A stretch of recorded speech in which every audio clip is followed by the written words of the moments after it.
generations to come.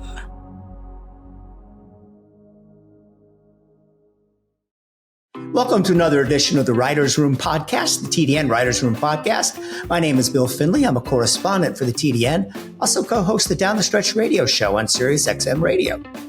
My name is Randy Moss. I work for NBC Sports, and I am sponsored, as always, on this TDN podcast by Lucy, the Wonder Dog, who is right now doing what she does best, sleep and eat. Not eating, but she's sleeping. Zoe Campman here with First Racing. I am here with Doodle, and I've been running around like a blue-ass fly all morning to get here in time to do this podcast. So Doodle's feeling a little sleepy now as well. We'll let you go, Doodle. So wait. Running around like a what? What is a blue-ass fly? You've not... Must be an English thing. It's a very English thing. You've never heard that before? No. Oh, I'll let you use it. Okay. All right. Well, you always learn something on the TDN Writers Room podcast. Now we learned that the word is blue ass fly. Anyways, we're brought to you each and every week by Keeneland, and we thank them for their sponsorship. So clearly on the racetrack over the weekend, the big Memorial Day weekend, Santa Anita was the place to be. They had a huge card on Monday but what I thought was the most interesting and what I was most looking forward to was the debut of Eagles Flight, the half brother to Flightline by Curlin. Lots of hype coming into the race. I talked to John Sadler beforehand. He said he was very excited, thought the horse was a good prospect, and it turned out to be, I think, exactly as he called it. Is he the next Flightline? No, but no horse is going to be the next Flightline. That would be unfair to ask him to live up to those standards. But he got an 89 buyer. He won very comfortably after a slow start. Looks like at least like a stakes horse to me, Zoe. Oh, he's a good horse. He's a very, very good horse indeed. And, you know, John had kind of kept his cards close to the vest, and I went and spoke to him this morning for a little bit for First Things First, and he's still holding his cards close to the vest. He will not compare this horse to Flightline, which is fair enough. Nobody wants to do that, but I can. And I'm going to be quite honest, watching the pair of them work in the morning, Flightline had a very kind of knee action, almost turfy action when you watched him work over the main track here at Santa Anita or anywhere, to be perfectly honest. I can honestly say that I did not love any of Flightline's works, which is going to make me sound like a complete moron, but hey, I don't really care. He put it all on the racetrack in the afternoon, but visually in the morning, this horse looks good in the morning. He's just effortless the way he gets over the ground. He worked 59 with like one leg tied behind his back the other day and 58 out of the gate. He's a very, very good horse. He handled adversity in his very first start.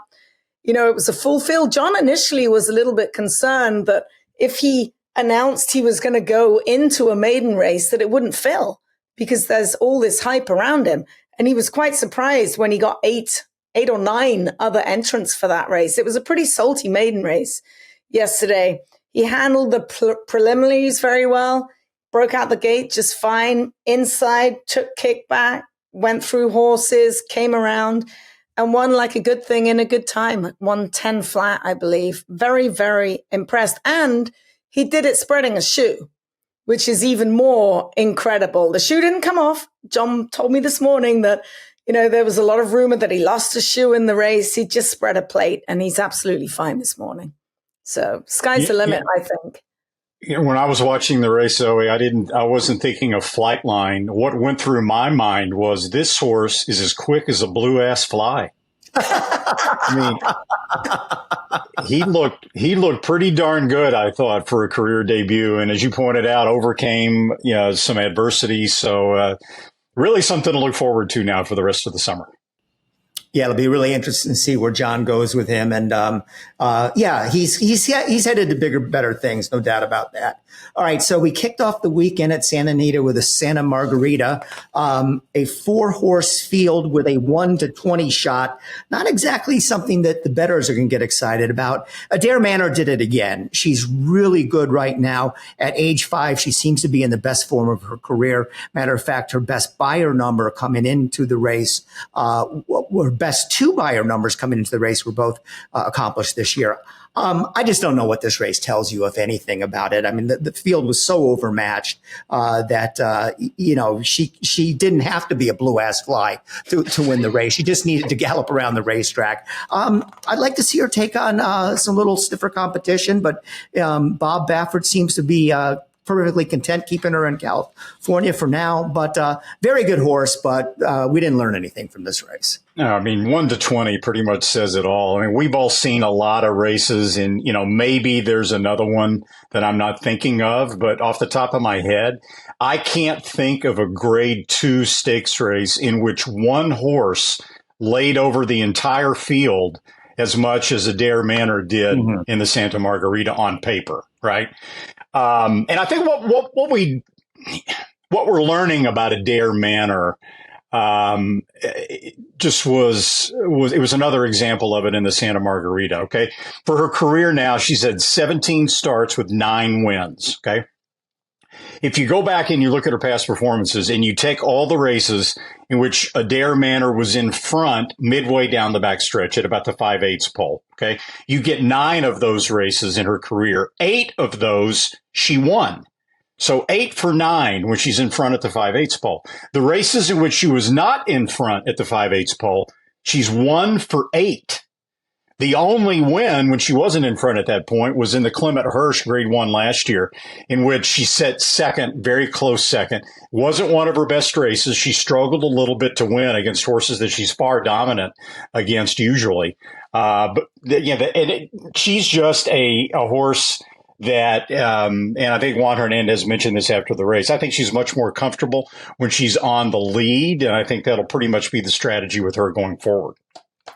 I don't think it's more a case of being comfortable. I think she's a one-paced galloper. She can knock off 12, 12, 12, 12. She just doesn't have any licks. She doesn't have that turfy turn of foot. So if she's behind horses, she's not going to catch them. Now, if she's in front, she'll gallop them into the ground and you're not going to catch her because she'll just extend that big old stride of hers. So she's very quick, but yeah, you're completely right. And that's a very good stat to remember. I'll write that down for Juan Hernandez next time. What was it? 1 out of 9? Not in front of the 5/8? 1 out of 8. 1 out of 8. Okay. I'll be sure to notate that. Randy says, all right. So let's switch now to the Memorial Day card. 3 major stakes races, including 2 grade 1s. The Gamely started off. And boy, has Leonard Powell done a nice job with Anisette, the winner of this race. Umberto Rispoli was aboard. His story continues later on in the day as he won 2 grade 1s. First time he's been able to do that since he's come over to ride in the U.S. But this filly is so consistent. Since she came over from Europe, she's had 7 runs, 5 wins, 2 seconds. This isn't the type of category or division that gets people all that excited, fillies on the turf. But she's just really good. She's really consistent. And Rispoli can ride. Yeah, he can. He can flat out ride. When he's good, he's very, very good. He really is. And he had a very good day on Monday. Sometimes he can overthink things. And that happens to a lot of jockeys sometimes, but that wasn't the case. He rode Anisette absolutely perfectly. Now, we'd not seen her since December 26th when she annexed the American Oaks that day. And going into that race, I thought she perhaps looked a little bit light. Leo Powell, a very hands-on, very astute horseman, obviously saw that himself as well and opted to give her the time off and point towards the latter half of the year. And it paid off. But you got to think that Olivia Miranda, who shipped in, ran a bang-up race as well for Will Walden, shipping all the way across the country. She ran her to half a length. So that's a very, very nice filly. Looking forward to the rest of the year as well. Yeah, Kentucky horses that shipped in ran second and third, right? Olivia Miranda ran second, and Forever After All, Brendan Walsh and Dixiana finished third in there after a 6th place finish in the Modesty on the Kentucky Derby weekend undercard. Look, I mean, what we see at the Breeders' Cup pretty much every year is that just in general, the turf horses, male and female in Southern California, are not as strong as the turf horses in New York and in the eastern part of the country. But all Anisette can do is just compete against the horses that she's running against. And she's been, as Bill pointed out, she's been remarkably consistent in her races so far in the U.S., and she showed a lot of determination to win the Gamelet. All right, next on the program was the Hollywood Gold Cup. Glad they changed this name back to the Hollywood Gold Cup. For a while, what it was, the Gold Cup at Santa Anita. That really didn't work. Bob Baffert won two. You know, you think of him as a trainer who dominates with 2-year-olds and 3-year-olds. This is a race for older horses, obviously. It's the 10th time he's won it. Finished first and second in here with Mr. Fisk and Reincarnate. These horses are what they are. They're not really grade 1 horses. They're nice horses. They're going to make money, but they're not going to be a challenge in the Breeders' Cup Classic. But Mr. Fisk got the job done. Unfortunately, after the race, he had to be vanned off the track. But Baffert reported he had a condylar fracture and doesn't seem too worried about him. So it looks like he's going to be okay. But the Bob Baffert show is not always limited to the Del Mar Futurity. Mr. Fisk looked amazing walking over. I mentioned that he had dapples as big as my fist. When he won the race before the Californian, he got a jump on the favorite that day, Judge Miller for Mark Glatt. A brilliant ride by Kazushi Kimura. Kazushi shipped in again to ride Mr. Fisk and rode him to perfection once more. So yeah, it was a 1-2. It was also the 350th stakes winner for Bob Baffert at Santa Anita. So he holds a record for the most stakes wins. Yes, Mr. Fisk was vanned off. I stopped by this morning, Bob's barn, and he's very comfortable. He's going to go in and be operated on today. And they're going to just put a screw in that condylar that he had. And hopefully he'll be A-okay. It was a fine ground-saving ride by Kimura, but I think probably the best part of his ride was what he did after the race. Absolutely. When you watch Mr. Fisk gallop out on the simulcast feed, Santa Anita sort of, for good reason, abbreviated the gallop out on video once Kimura got off. But on the part that you saw, it didn't look as if Mr. Fisk was noticeably lame galloping out or anything like that. But Kimura just felt something that he described as being slightly wrong, slightly amiss. And just for cautionary purposes, he decided to get off the horse and play it safe. And, obviously it's a good thing he did when the horse is taken back to the barn and diagnosed with the condylar fracture. So a good move by Kimura for doing that. And congratulations to the owner, Kyle Brookshire of Sunnybrook Stables. He's a Texas guy, doesn't have a very big stable. He bred Mr. Fisk with his late father, Larry. And so you see the familiar owners that Bob Baffert has, right? Your Mike Pegram and the Three Amigos and Amr Zidane and Michael Lund Peterson and people like that. Here's a Sunnybrook stable horse now that's a grade 1 winner in the Baffert barn.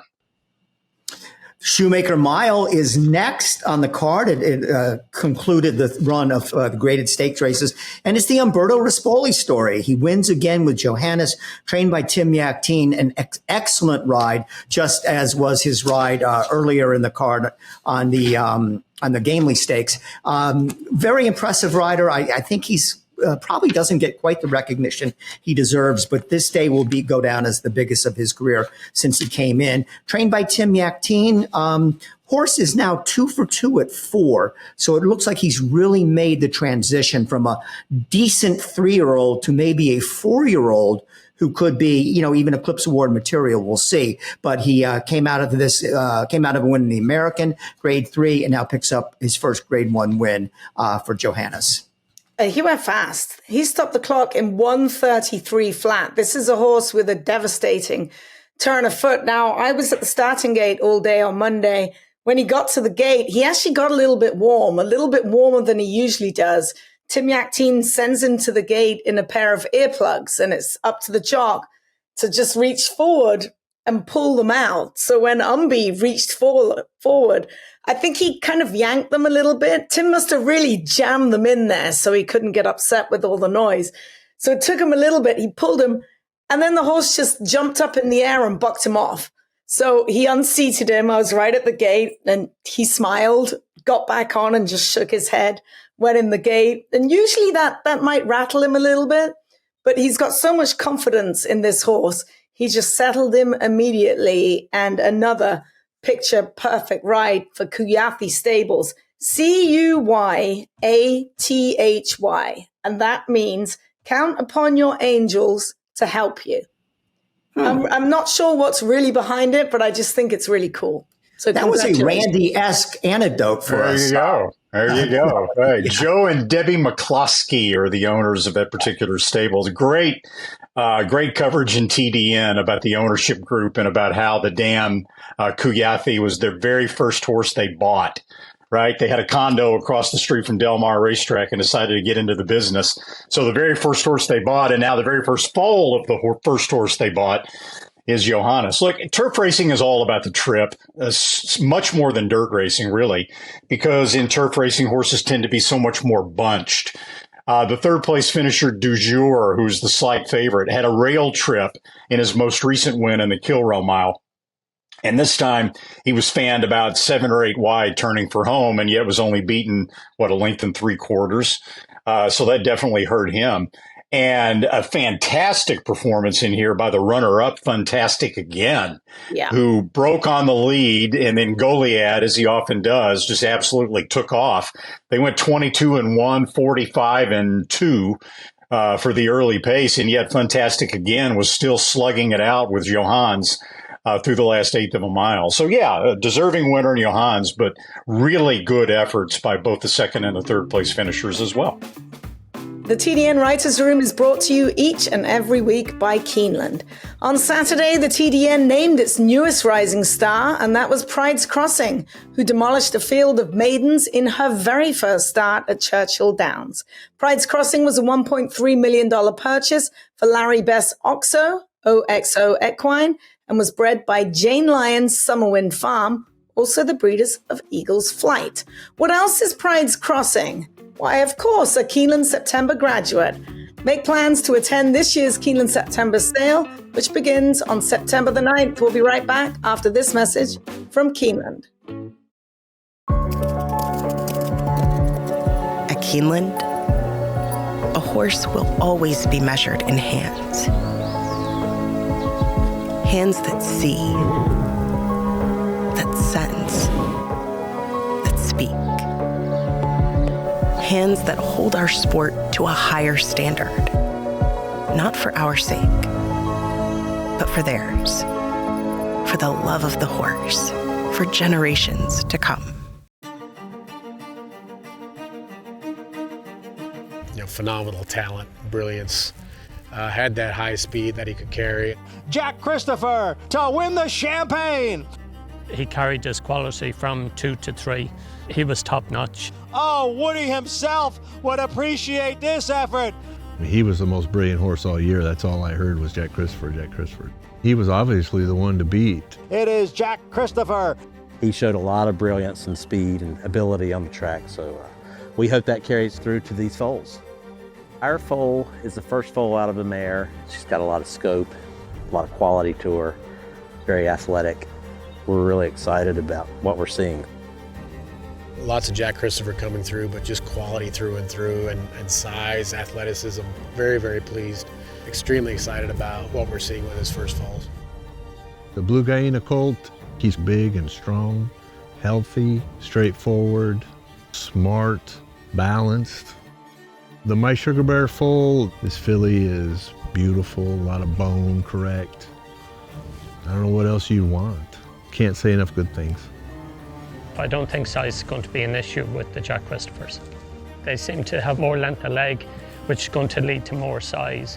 I know it's very early days, but they're so easy to deal with as well.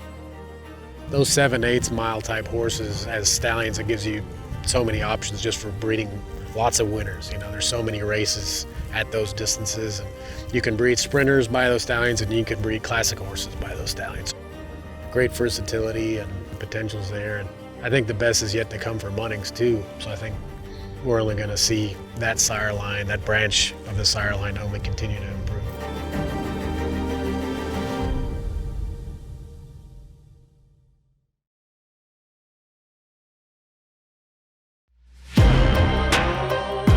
So, the top 3 all-time leading earners bred in North America. Should be an easy question, right? Number 1, Arrowgate. Number 2, Gunrunner. How about number 3? Well, this week's fastest horse of the week is brought to you by number 3, Country Grammar, one of those fast sires at WinStar Farm. Country Grammar made $14.9 million. Nowadays, you don't get to those numbers without international success. $7 million of that from his 2 second-place finishes in the $20 million Saudi Cup. And oh, by the way, he also won the $12 million Dubai World Cup for another $6.9 million. That's how you get to the really big bucks.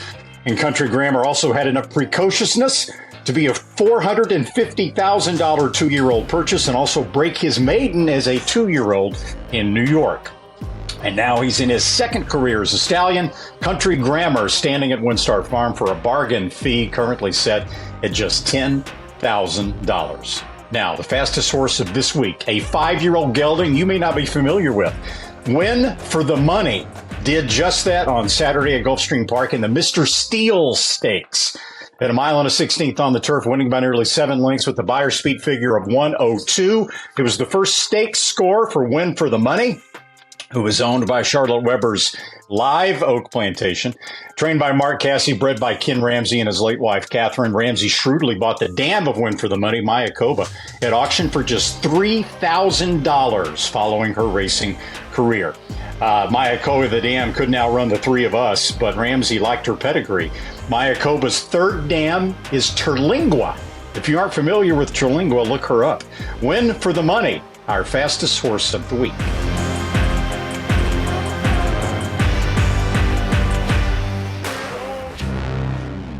As always, our Guest of the Week segment on the TDN Writers Room is brought to you by the Green Group, a tax consulting and advisory firm specializing in the thoroughbred industry.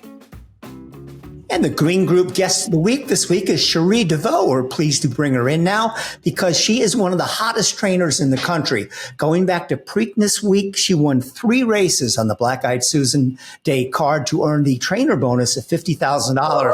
Cherie, thanks for joining us. Tell us what that was like. 3 stakes races on one day at Pimlico and that $50,000 check. Nothing wrong with that, huh?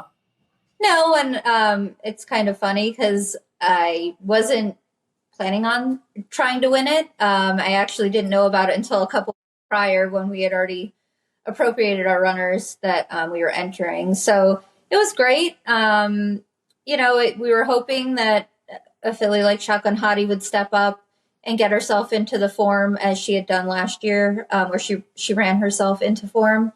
And, she feels pretty, just hoping to get her off to on the right foot to this year.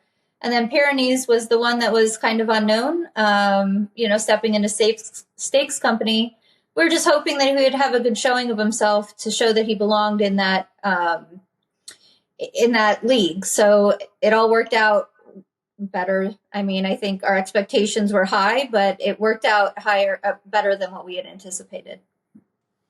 So you were a longtime assistant, Cherie, to Chad Brown, probably best known then for your close relationship with Lady Eli. Went on your own in 2018.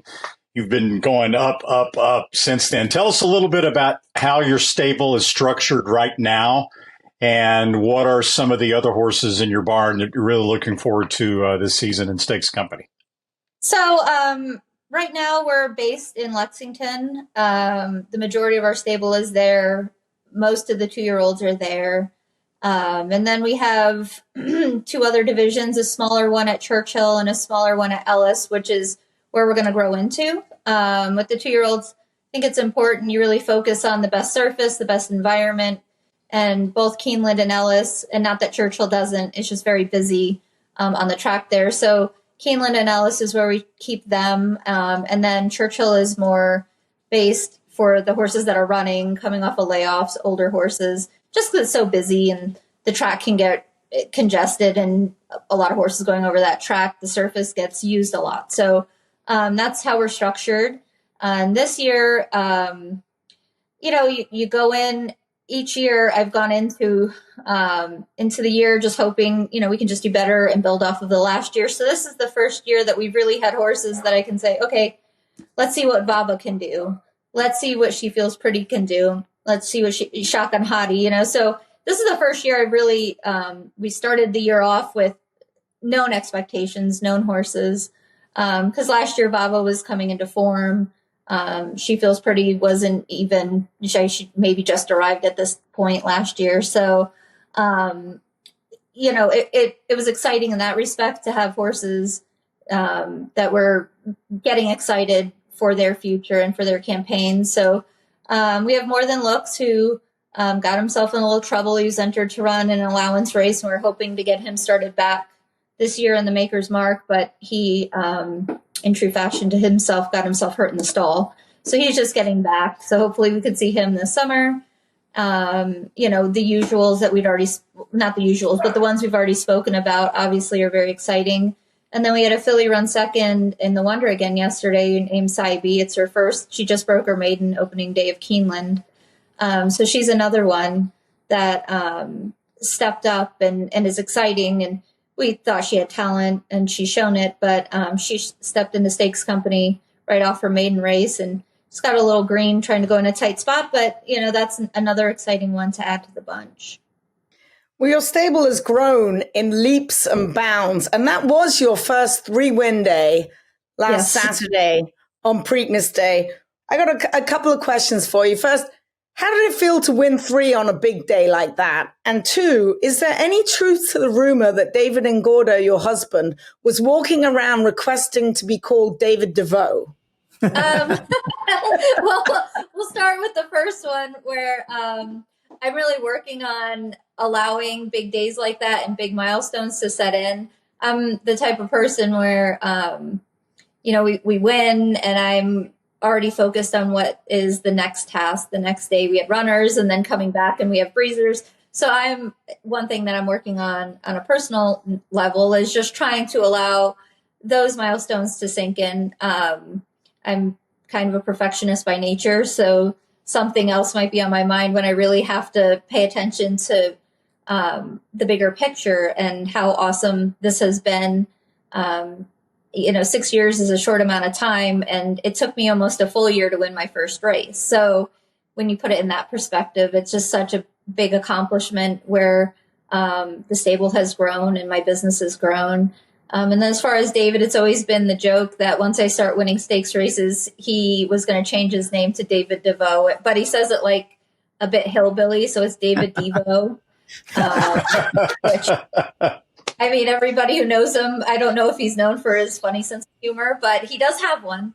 And then I joked, sometimes you read things on Twitter that you shouldn't. And when I was just getting started, people thought, oh, her stats aren't great, or maybe she wishes she stayed in her spot,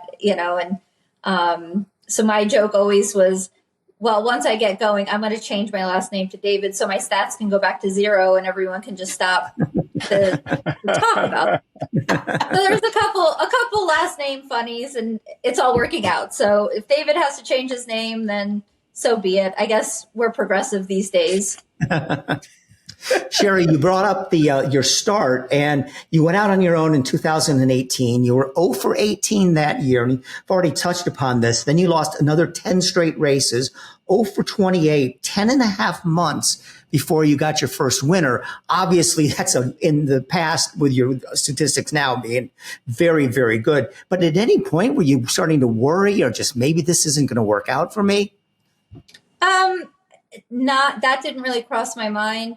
I personally had a lot of change. So I was a person that I did everything. I could do my job. I worked for Chad. There's a lot going on. It was a routine. And then I used to do the same thing over and over. In my past life, I used to do bodybuilding, and I enjoyed it because everything was structured. My meals were structured, and, my whole day was spoken for and laid out. So the hardest thing I had with the first couple of years is not just trying to figure out my new life and the new way to have my balance. Now I'm married, and it's work-life balance and starting a business and training horses. And, now that we're at this point, it's now trying to enjoy all of the work that we've put forward and stop putting so much pressure. I just put a lot of pressure on myself always to succeed, to do things at a high level. So, there was a lot of talking off the ledge, and that was a joke when I first started. David, it was about 6 months before, or it was in August of 2017 when we talked about it. And I said, well, you're going to have to take on a new role of Dr. Phil to just really help me stay focused and talk me off the ledge. And he's earned every penny. And now we joke about it, but he says, you can't say I didn't warn him, because I told him that it was going to be a struggle mentally. It's not ever anything that I worried about working out. It was just, do I have the constitution to keep going? And then like 3 years into or 2 years into it is COVID. So there's just been a couple of unideal circumstances that everybody else was in. But I'm just a big believer, if a win is just waking up and just putting one foot in front of the other and keep going, eventually the water gets a little bit easier to tread. And, the first couple of years, that's just how I got through it. And a stepdaughter Reagan added into the mix as well as a new marriage. So that's, as any parent will attest, that comes with its own set of circumstances. And she's great. Ahead. She was the easiest part of the whole process, actually. Just good for you. Keeps my language in check. So everybody needs somebody to tell you that's a curse. That curse for swearing. I'm like, okay, I'll stop with the swearing. So you've commented before how when you went on your own in 2018, I think your first starter was May of 2018, you literally started with zero. You didn't have stable equipment. What was the biggest challenge in building your business? Was it those kind of things? Was it finding help? Was it the owners, accumulating the owners and getting their attention? What was the biggest challenge in all that? Well, the first challenge was definitely getting a team structured. Again, of all things, the work visas were all delayed for everybody across the board. So ready help wasn't available, because any ready help was holding spots for work visas. So I groomed 8 horses on my own, and I was hot walking and doing everything, just to get started. And then I'm a believer in success begets success. And I'm in a fortunate position with David, who we bought some of our own horses. Some of his clients, helped. I don't even say help. They gave me a chance. And then you just start piecing it together and just trying to make the most of what we had. So, I just think my biggest challenge, again, is just trying to keep a positive outlook on it when your hands are sore from bedding straw and giving baths, and just trying to keep the outlook, and then it all just organically has come from zero to where we are. It's not success begets success, and the horses start to run well. And I will say that I've been very fortunate along the way to have clients and be in a situation where the training, we could take our time without the pressure, because, David has other businesses and forms of revenue, so that I could do what I felt was right with the horses for the best outcome for them. And sometimes, you have 8 horses and 2 of them need time off. That might show promise. It's hard to do, but, just keeping that in my mind, if you take care of the horses will take care of you in the long run. Sheree, we've watched you over the years. I watched you in your various assistant roles. And one thing that struck me is that you are not afraid of hard work. And that definitely shows. You've mentioned a couple of times structure and that you were a bodybuilder. How has all of that helped you in your training? How do you parlay that over into your training career? Well, I'm a person that, discipline and all that with the bodybuilding stuff. That was all easy. I don't even know how I can say that now. But there were some times I have a knee replacement now, but, you become more mindful of how one small thing can lead to another bigger problem. And I remember one day I got my knee injected and I was like, oh, I could do a whole lot more, but if I do, I'm going to get hurt. So then it stays in the back of your mind, maybe do more diagnostics before you do something so that a horse doesn't get hurt.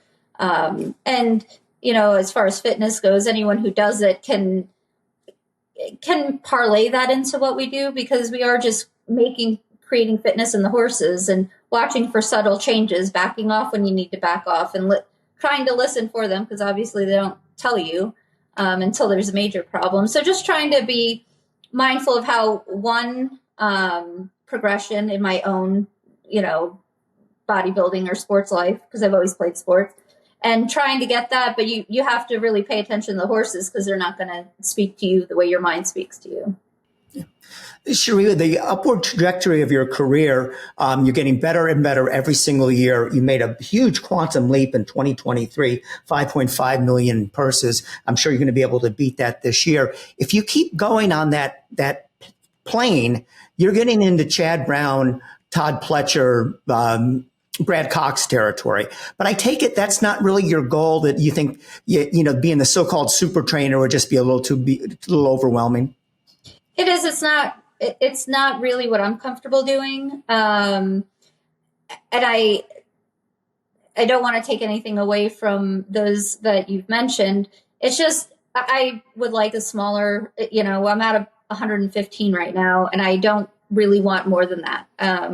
We're in three different divisions right now, and we're all in Kentucky, so I can travel to each division. I have great help. We have, thankfully, enough grooms to where I'm not having to muck the stalls out, but if I had to, I would. But no, and one of the aspects of how we structure what we're doing with the horses is we just try to put them in places where they're going to do their best. So that might mean I might not have a great Saratoga meet, but the summer was great because we shipped out. We won the Charlestown Oaks. We won the Molly Pitcher. So I laughed because through all this, I hit the top 10 trainer mark for the first time at Fairgrounds, but that's just because I don't focus on one specific meet. I'm more just trying to run the horses where they're going to do their best. Well, and that might actually coincide this year, the way your stable is going, with the Breeders' Cup this fall. Right. I mean, correct me if I'm wrong. I'd have to think Vava would be the long-term goal, the filly and mare sprint. Shotgun Hottie, with her speed figures, is getting better and better. The Distaff division looks like it could be there, perhaps, right? Breeders' Cup Distaff. Are those the kind of things that you're already looking ahead to? Yeah, most certainly. Just trying to figure out I'll use Vav as an example. Her two goals are the Ballerina and the Breeders' Cup. So how we get there is how we get there. So, we'll run in we're pointing to the grade 3 Chicago, which, it's a step down from just winning a grade 1, but it's a prep race for where we're having to go. And then again, this year, at this point, I'm just going to say from this point, because it's a good reference point, I didn't have any that I was hoping to go to the Breeders' Cup. And last year, we had 5, 3, I don't even remember. It's 5, I think, or 3.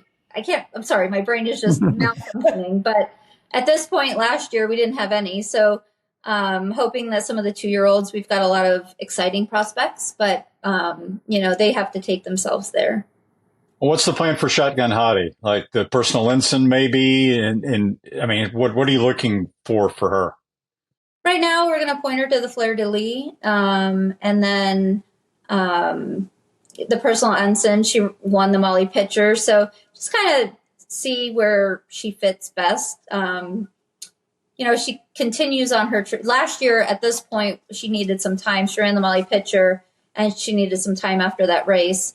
And then she's just a hard one because you have to run her into form. She's a big filly. She's just got a lot to her. So you can't really get her ready by training on her. You just got to let her run herself. So I don't really know where her top would be. Is she going to continue to improve? And we'll try to see with the Fleur de Lis, and then that'll dictate what we're going to do with her for the rest of the summer. I think didn't she run a super fast number on the Raggerson sheets? She did. She ran a 7. A 7? That's wickedly fast. Yes. Anyway, I think she's awesome. I'm a huge fan of Vava, and I'm hoping to see them out here in Southern California for the Breeders' Cup. But you mentioned you're in 3 divisions. So can you talk a little bit of your team and who manages which division? Because if you're in 3, you can't be in the same place all at the same time. Right. And it's really important with even if you have 2 small divisions, to have great communicators. I prefer a lot of my assistants to have communication with me. And if they can communicate, we can usually figure out a problem or what to do. So at Churchill, I have Darren Williams, who joined us 2 years ago. And he's great. He's one that if I call and say you have to go to Indiana, he's on the road to Indiana. You need to go here for 3 days. And I pair him up with another longtime employee. His name is Johnny, and he's a foreman, but runs the turfway string in the winter. So can be an assistant trainer as well. So there's always coverage in that area. And then Ellis, I have an assistant. His name is Daniel, and Daniel and I have worked together since the very beginning of when I worked for Chad. So he knows exactly what I'm looking for. He knows what my expectations are. He's great with the horses. He's great with the help. So he's at Ellis. And then we have David Carroll, who just joined us from working for Mark Cassidy. And he's our assistant along with Enrique at Keeneland. So, when we have 2 different barns. We have a Rice Road, which is a permanent barn, and then we have the main track side. So David and Enrique are both the assistants there, and they work together. So I'm always clear. All the assistants are one. There's not one above another, but they work together really well at Keeneland. So do you have David and Declan? I have David, Declan, and Kim. So I have most of the family. Wow. And then Ashlyn comes in and clips for us. So Kim is now doing a lot of our therapy. She has a MagnaWave machine that we got, and then she does a lot of massage and restorative therapies for them. So they're great. Everybody's excited. And David just joined the team, and Enrique has joined the team this winter. So, it's a lot of catching up and just feeling out their comfort level with my expectations. My sister did work for us for a long time, but her life has taken her to New York. So she's up there. A lot of people wouldn't really say anything, but she just wanted to relocate to New York, and we just didn't have a division to go there. So she's up there now. Sheree, before we let you go, last question from me. Is there one goal, one thing, if you could say, what do I want to accomplish the most in horse racing right now? What would that be? Yeah, it's hard to answer that because like I said, I kind of set these lofty expectations that are not even goals. I just think I just need to do this. But really what I hope, and I was actually thinking about this randomly on my drive back from Louisville this morning, is, I just want my goal as a trainer is when people talk that it's all, not everyone's not going to like you, but just to have a good opinion about the whole process of my ideas of training, which is being a respectful person, just be a positive impact on the industry as a whole. I don't go out there and say I'm a woman trainer. I'm here for women. I'm a person who, my parents were harness trainers and they worked hard. I didn't come from a lot of means. So I just try to be positive. And if that's my goal, is just to have a positive impact. That's really what my whole encompassing thought is of why I'm doing this. Very good. Well, Sheree, thank you so much for joining us as this week's Green Group Guest of the Week. Congratulations on that huge afternoon at Pimlico. And we'll be seeing you a lot more times in the winner's circle, I'm sure. Hopefully. Thank you. Thanks, Sheree. The downside of someone like Cherie DeVaux appearing as the Green Group Guest of the Week is that they have to talk to us. The upside is that Cherie now receives a free 1-hour tax consultation from Lynn Green and Company at the Green Group, who over the years has saved a lot of money on the tax bills of some of those who participate in the thoroughbred industry. For how the Green Group might be able to help you, go to greenco.com. When it comes to the horse industry, tax laws are complicated and unique. That is why most people overpay on their taxes. why not get a second opinion from the top-rated accounting and tax firm in the thoroughbred industry? With over 800 clients in the horse business alone, the Green Group has the expertise to save you taxes.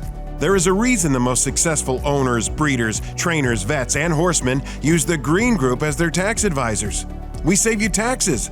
Over the past 40 years, the Green Group founder, Len Green, has owned and bred some of the best racehorses in the history of the sport. His DJ stable competes at the highest level and has received the game's most prestigious honors. Len Green's in-depth, hands-on industry knowledge, combined with current-edge tax-saving strategies, produces positive tax-saving results for clients. Take advantage of this special offer. The Green Group will give you a complimentary and confidential review of your tax return. Contact us at 732-634-5100 or visit our website at www.greenco.com. Move forward now. They're in the gate. And they're off. And it's Gare who's going to take the Coral Eclipse. Gare has won the Eclipse. Blue point strike to the front again, a Royal Ascot. But it's Pinatubo accelerating away. And two Don Hot taking off out wide. And Crackslow begins to open right away here again at Ascot. He's absolutely relentless. Let's now kick off a new segment here on the TDN Writers Room podcast. It's News You Can Use with Emma Berry, the TDN's European and international editor. We'll check in with Emma from time to time to catch up on what's going on overseas. And this segment is brought to you each and every week by our good friends at Darley. So Emma, thanks for joining us. This would be a welcome addition to our podcast. Obviously, we want to talk about the Epsom Derby coming up this weekend. And how are things shaping up for the Ballydoyle team? And what does it say that City of Troy is still the favorite after that very poor race in the 2000 Guineas? Yeah, it's everyone's guess as to how he's going to show up on Saturday.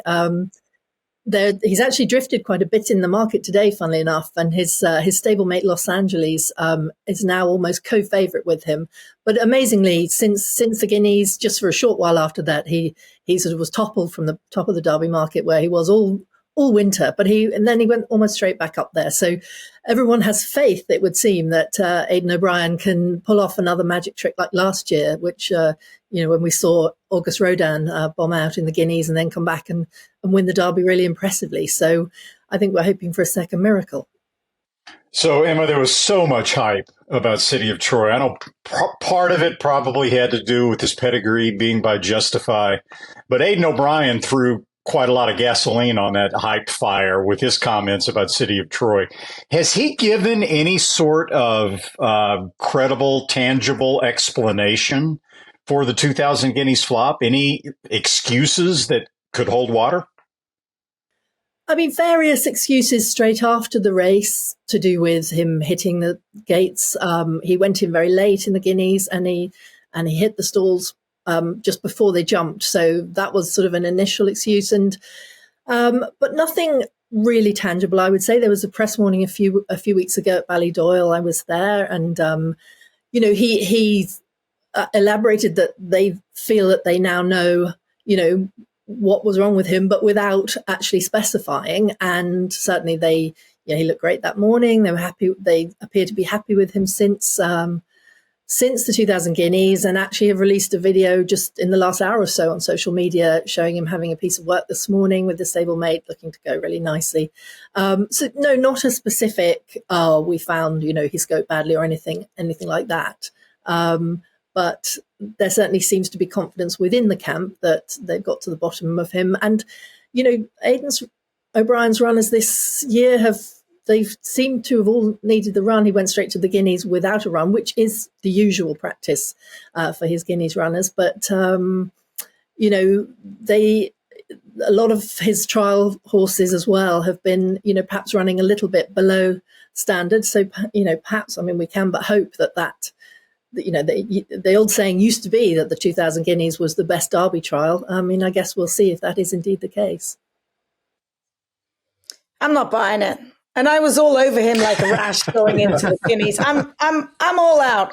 I am all over Ambiente Friendly, and I want you to tell us all about that and his gallop over the lime kilns. And then another horse, Ancient Wisdom, who I think is going to love the going, because it's been raining cats and dogs over there, has it not? Yeah, completely sick of all this rain. It looks like it's going to be drying up a little bit. It's a real changeable forecast as well. So my guess is that it'll probably be on the easy side at Epsom for Friday and Saturday, but hopefully not a bog. Ancient Wisdom, yes, would cope with that. He was a Group 1 winner last year, and he's done nothing wrong other than be beaten by a very good horse in the Dante Stakes just a fortnight ago, and that's Economics, who sadly isn't coming to the Derby. He's almost the horse that's impressed me most of all the 3-year-old colts, certainly in Britain, that I've seen this year. But he's quite a big, long-striding horse, and William Haggis, his trainer, just felt that Epsom, with its sort of trickiness, the camber and all the up and down, would come too soon for a horse that's really still growing into his frame. He's not coming, sadly, but he was the sixth length winner of the Dante. So, Ancient Wisdom chased him home, and again, that was his first run of the year. So hopefully, we'll have brought him forward. And Ambiente Friendly, oh God, I'd really love to see him go well. James Fanshawe, I think, is one of the most underrated trainers in Britain. He's trained every type of horse you can imagine, from champion sprinters to champion hurdlers. He's had a Breeders' Cup winner. He has yet to train a British Classic winner, which is extraordinary, really, considering he's so accomplished. And there's a real growing sense of anticipation and excitement. Ambiente Friendly's owner, Bill Gredley, is 91. He's had lots and lots of good horses in training, but he too would dearly love a Derby winner. And the horse looked really good on Sunday morning.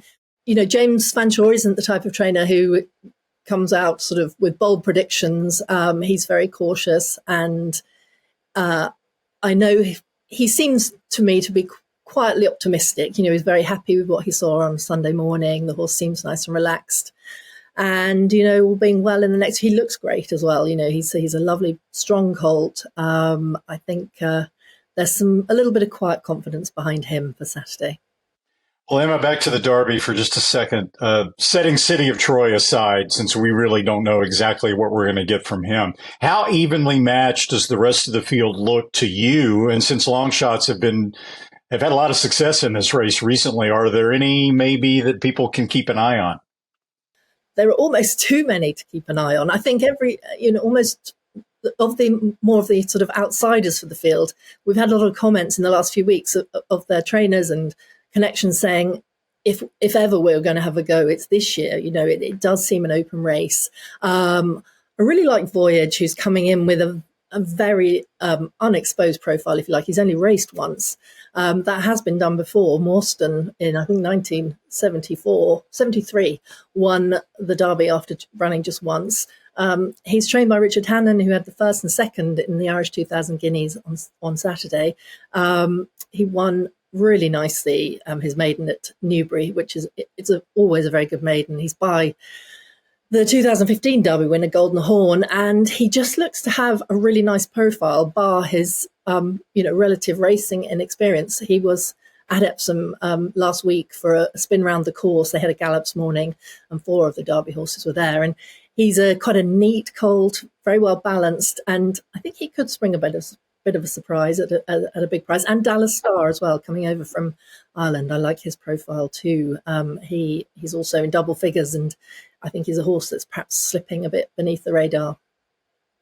Well, Emma Berry, thanks so much. A very enlightening conversation about the Epsom Derby. We'll be watching this Saturday, and we look forward to having you again as a part of our team here on the Writers Room podcast. Great to be involved. Thanks very much. Darley's Night of Thunder continues his fine run of success this season. His classic contender, Economics, was the runaway winner of the Group 2 Dante Stakes at York, while his daughter Fairy Godmother landed Ireland's first juvenile group contest of the year for trainer Aidan O'Brien. Last Friday at Haydock, Electric Storm became the latest winner for Night of Thunder, who is a proven son of the absolutely brilliant DeVaux. And just like his sire, Night of Thunder's progeny are effective in the US too. At Churchill Downs, his 3-year-old daughter, Dynamic Pricing, won the Grade 2 Edgewood Stakes for Chad Brown and looks like a filly with a very bright future. Well, there was some news made off track during the week, and it pertains to the Belmont Stakes. Flavien Prat is going to ride Sierra Leone, who will likely be the favorite in the Belmont Stakes, and is taking over for Tyler Gaffalione. And this is a good question for Zoe. Tyler Gaffalione, great rider, but we all know about that stretch run. And I don't blame Chad for maybe it's just making a change for change's sake. But Zoe, what could have been done differently if you were to say that Gaffalione did something less than perfect? What would that be? I mean, it's really hard to say because the horse lugged in on the bluegrass. The one thing you can say is that Tyler knows the horse very well, and he knows that he has a propensity to lean in down the lane, especially around other horses. I think he just wants to get to the rail. So you have to prepare yourself for that. Maybe when you turn for home, you immediately pull your stick through to your left hand. Chad Brown had mentioned that in the past, he tried a cage bit on him and the horse didn't really like it. In his past work, he said he has started utilizing a cage bit, but he doesn't really lug in the mornings. But he's also, if you watch his works, he's always on the inside of horses. Chad says it's because he's kind of a lazy workhorse and he wants the other horse to propel him along. But I don't believe I've really seen him work on the outside of horses. So he's going to equip him with the cage bit. And Flavian's going to be cognizant that this horse does lean in. And I'm sure he's going to pull his stick through a little bit earlier. I mean, Chad made a big thing that he should have had his stick in the left hand already. I don't know. But that's basically what can be done. Zoe, what is a cage bit? A cage bit's like a Houghton. It's a straight bar that goes through the horse's mouth rather than just a broken snaffle. It will give you a bit more power steering. Mm-hmm. Yeah, and when they tried the cage bit on Sierra Leone previously in a workout, the exercise rider came back and told Chad that the horse was not the same. The horse was not focused at all. It was like he was preoccupied with what was pressing against his cheek and kind of losing focus on what he was doing out on the racetrack. So they're hoping that with a little more repetition that the horse will get accustomed to it and that it won't be any kind of a problem if they choose to use it in a race. Look, and the reason that Chad Brown gave for using Tyler Gaffalione in the first place on this horse instead of Flavien or instead of Irad or some of the other riders he might more frequently use is Tyler's success at Churchill Downs. And now that we're past the Kentucky Derby and the horse, had the issue that he had and the ride that he had in the Derby, then it's not surprising to me that he's going to now give Flavien Prat a try. It's not an indictment, I think, on Tyler Gaffalione, but I'm sure Tyler is, was bitterly disappointed at the news. And weren't you guys excited by that big card yesterday at Belmont with the second race was the feature, the something other on the grass? What happened to Memorial Day in New York? It used to be the biggest deal. They put the Met Mile on the Belmont Stakes card. Now, Naira has done a fantastic job creating this huge extravaganza on Belmont Day. I would say next to the Breeders' Cup, it's the single best day of horse racing in the calendar. But the problem is you weaken everything else. And I'm an old school New York guy. Met Mile is going to be run on Memorial Day. It's going to be a huge day. Now it's just another day. Please, Naira, put the Met Mile back on Memorial Day and take one of those other stakes and put it back on the Belmont card. And maybe even, what was the race? I don't even remember. Was Soaring Softly? Was it at the name of the race? See, you guys don't even know. That's how important it was. So that's just one of the things, like one of my pet peeves about this. And a lot of people feel the same way. It's too bad that the Memorial Day weekend at Belmont is a dud. I shouldn't say a dud, but isn't as exciting as it could be. And the reason is it doesn't have the Met Mile anymore. All right. Right now we have a new segment on the TDN. We're going down Randy's rabbit hole. Take it away, Randy. Yeah, it ain't happening, Bill. They are not going to move the Met Mile back to Memorial Day because the handle doesn't justify it.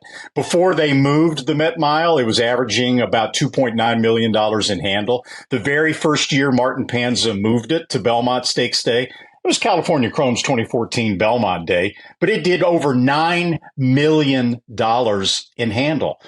Just the last 2 years, 2023, 2022. Last year, it did $7.5 million. You get a lot of $6-7 million handles in the interim. So it's doing roughly double to triple what it was handling when it was run on Memorial Day.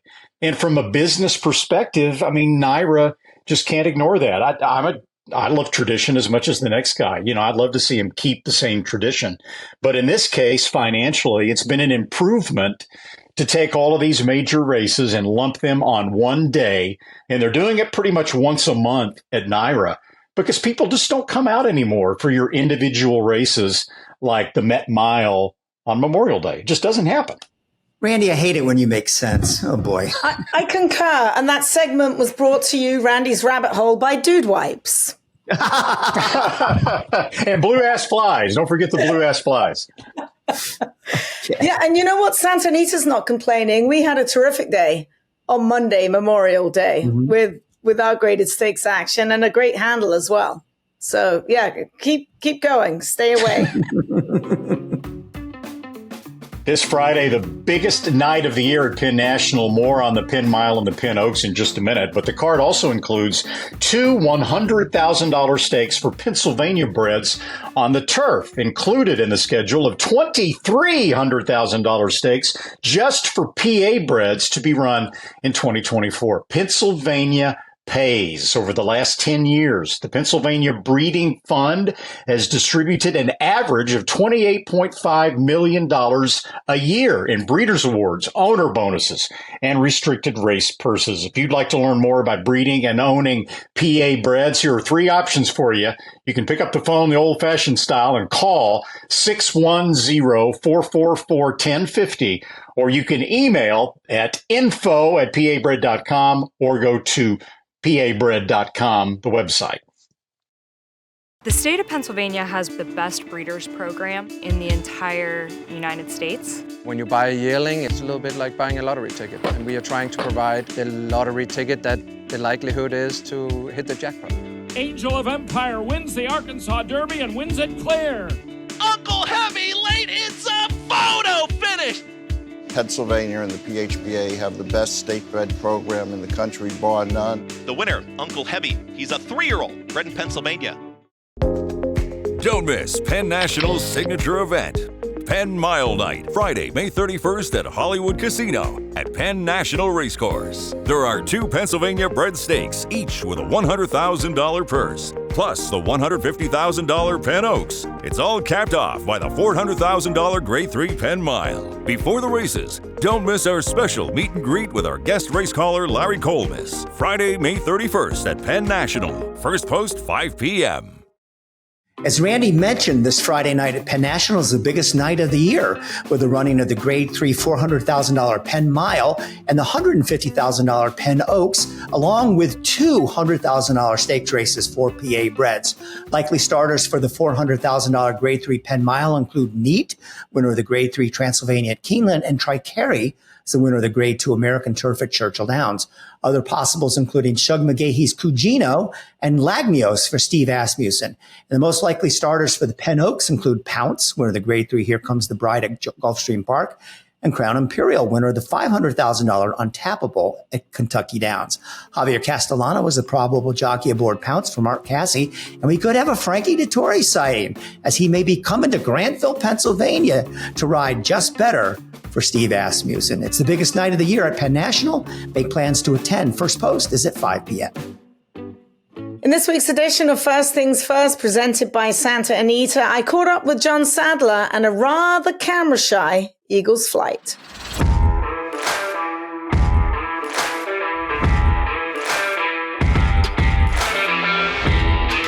How are you feeling today, John? Relieved? I'm feeling good. I'm happy to get his first start under him. Had a good race. He got a lot of experience in that race and came out of it good.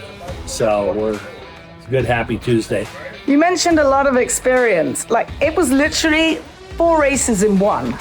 Yeah, break from the inside in a big field, have a lot of horses on top of you, eat a lot of dirt, come up the inside and swing out. Really a beautiful ride by Flavien, obviously. You know, and he handled it so well. You know, you didn't see him throwing his head up, you know, so they get a lot out of that.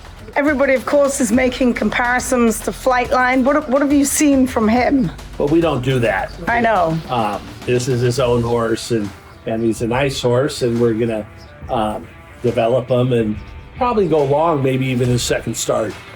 So we'll see. Take it one step at a time. How good is he, John? We don't know. We're going to find out. I've been very cagey. I'll tell you what I've seen from him in the morning. Watching him work in the morning, it seems like he's got a different action to Flightline. Flightline had a little bit more knee action. This guy just skips.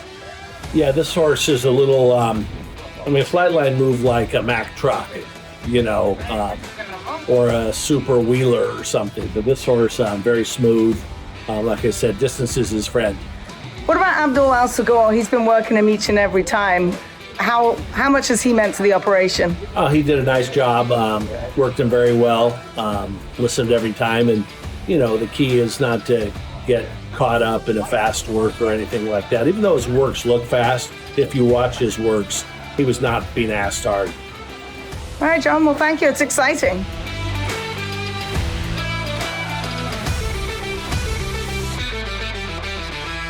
Many thanks to John and Eagles Fly. Do just want to mention, guys, that even though we had 2 Grade 1 races on Monday at Santa Anita, I think there were more people around the paddock for race number 8. They were stacked 5 or 6 deep just to see Eagles Flight come out. And that was how much hype there was involved with him. And he really justified, pun intended, all the hype there for Eagles Flight. Do want to remind you guys that Santa Anita will continue Friday, Saturday, and Sunday with a 1 o'clock post time. Come out on the weekend for the Dragon Boat races. It's a really fun afternoon at Santa Anita. Well, now that the Preakness is in the books, the 2024 Preakness, we're learning a lot more about the future of Maryland racing. I did a Q&A with Corey Johnson, who has been appointed as the head of the Maryland Thoroughbred Racetrack Association, which is going to be the NYRA-like body that's going to take over racing from First Racing / the Stornek Group. We're going to get a whole new Pimlico. They think it's going to be open for the 2027 Preakness. The 25 Preakness will be run at the current Pimlico. 2026 Preakness run at Laurel. They hope to be back at Pimlico with the brand new grandstand 2027.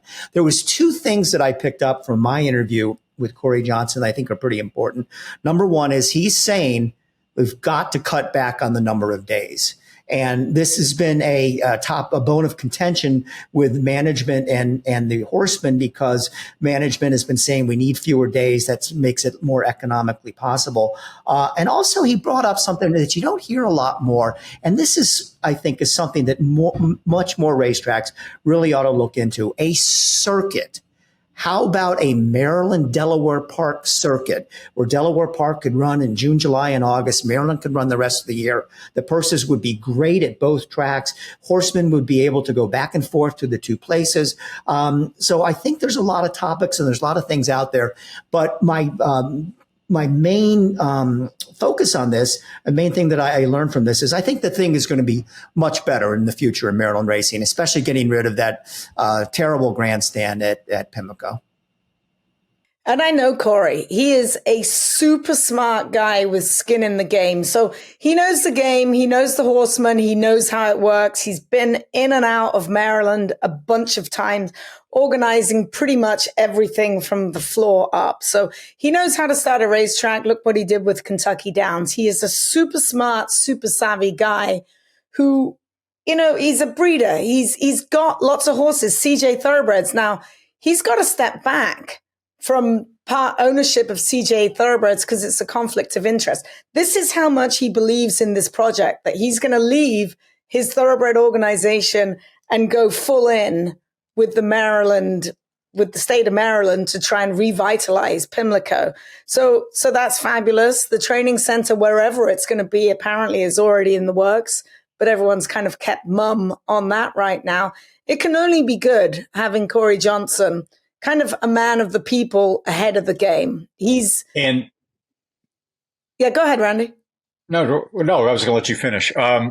importantly to this whole equation, Corey has intimate knowledge and experience with what expanded gaming does and what the lack of it does to racetracks. I mean, he basically was involved in Lone Star Park from the ground up.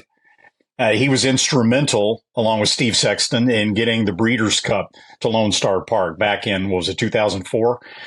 And Lone Star is now, all Texas racing is basically dying on the vine without any expanded forms of gaming. And then Corey went from Lone Star to Kentucky Downs, where, I mean, it's the poster child almost in American racing for what casino gambling, historical horse racing machines, et cetera, can do for a racetrack and its purses. So Corey has seen both sides. And now whether, how much that will impact the political realities in Maryland of trying to get expanded gaming, at Pimlico and to benefit Maryland racing remains to be seen. But Corey definitely knows how vitally important it is in today's horse racing economy. A couple of things I'd like to add to that. I asked Corey for my TDN interview that very question, and he said, basically, I'm paraphrasing it, who wouldn't want to have slot machines or HHR machines, but says there's no plans in the offing right now, and we want Maryland racing to be able to stand on its own. So that was his take on that. But, we're going to lose all these great memories of our times at Pimlico. One of my favorite was whatever year, Elliot Walden was still a trainer. He's training Menifee coming into the second leg of the Triple Crown. And I was interviewing Elliot, just me and him on the backstretch at Pimlico. A rat bigger than Zoe ran right in between the two of us in the middle of the interview. It's like, okay, I must be at Pimlico. Do you guys remember? Horsemen, yeah. Do you guys remember Kegasus? Oh, yes, of course. Half man, half keg. Yeah, he didn't last very long, but he was fabulous.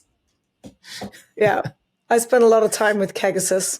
1 year at Pimlico. Yeah, interviewing him. It was great. Great TV. Oh, before we go, guys, we have not mentioned the Chosen Vron. How awesome very good. On Saturday. I mean, he's won 18 races, 17 of them stakes, and he just keeps winning and winning and winning. He is sensational, is he not? The coolest horse in training. Oh, yeah, he is, really. I mean, you guys know I have a lot of favorite horses, right? Well, the Chosen Vron, yes, you do. You got to like the Chosen Vron. I mean, he's just like, he wins everything in sight. It's unbelievable.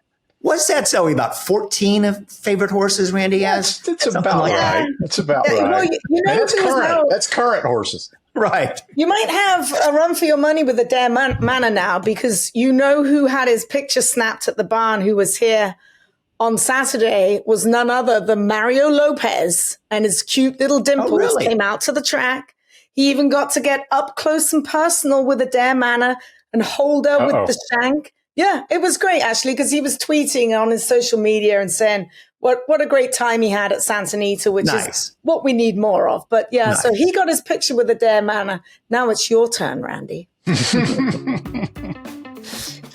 The XBTV work of the week is Fierceness, who had his first work back on Friday at Saratoga since finishing 15th in the Kentucky Derby. Fierceness worked over the Oklahoma training track in 50 seconds flat. This is him on the outside with his regular exercise rider, a good friend of mine and fellow ex-English person, Danny Wright, in the saddle. Mindframe is on the inside, and they just work head and head and gallop out. Probably a good mile for trainer Todd Pletcher. Fierceness, of course, is headed to the June 8th Belmont Stakes at Saratoga.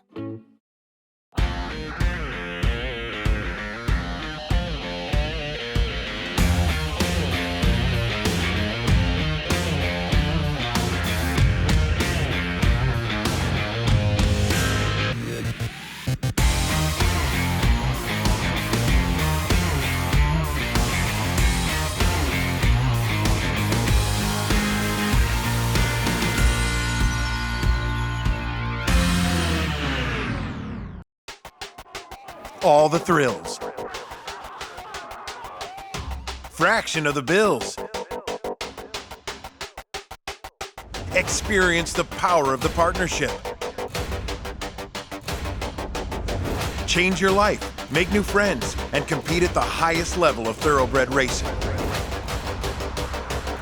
West Point Thoroughbreds, the gold standard in racing partnerships. Visit westpointtb.com.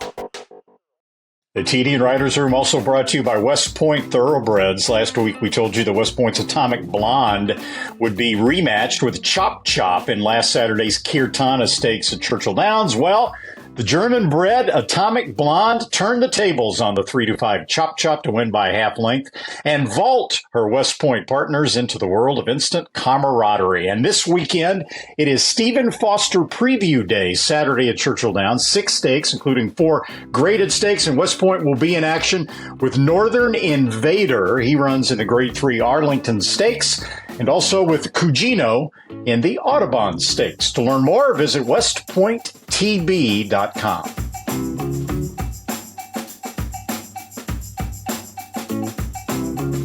Well, that's a wrap on this week's show. I want to thank my partners Zoe Cadman and Randy Moss, and a new member of the team, Emma Berry, from the foreign edition of the TDN. She gave us a lot of information on the Epsom Derby coming up, and also the people that do such a good job for us behind the scenes, our editors and our producers, Katie Petruniak, Anthony LaRocca, and Aaliyah LaRocca. That's a wrap on this week's TDN Writers Room podcast. Thanks for tuning us in. We'll see you next week.